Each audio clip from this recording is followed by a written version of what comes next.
तुम कुछ कहा रात रानी संगे रे संग हम हूँ कहेला बहकी बहला पुरवैया संगे रे संग हम हूँ बहेला।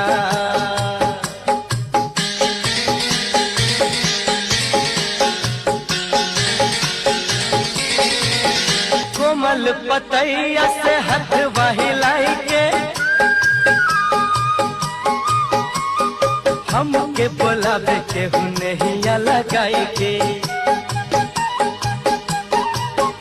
ओ कोमल तुम कुछ कहा रात रानी संगे रे संग हम हूँ कहेला बहकी बहला पुरवैया